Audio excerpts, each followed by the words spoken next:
How to fix chat draw doodle features not showing on Instagram. Hey everyone!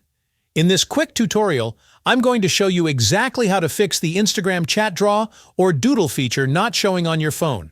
So if you don't see the draw icon inside your Instagram DMs, here are 2 simple things you can do to fix it. Alright, let's get started. Open Instagram on your phone and go to the chat where you want to send your doodle.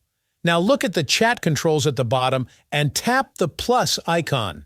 You'll see a brand new option called Draw. Tap on that and it'll open up the drawing screen. Now comes the fun part.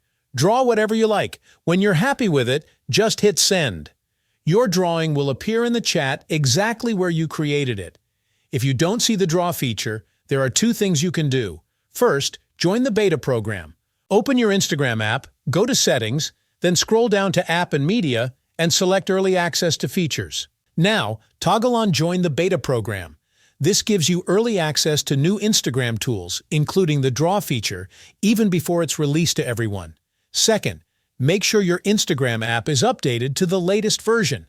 Go to the App Store or Google Play Store, search for Instagram, and tap Update if you see the option.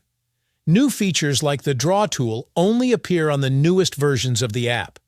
And that's it. Once you've joined the beta program and updated Instagram, you should see the draw or doodle icon inside your DMs. If this video helped you, make sure to like, comment below if you still don't see the feature, and subscribe for more quick Instagram tutorials.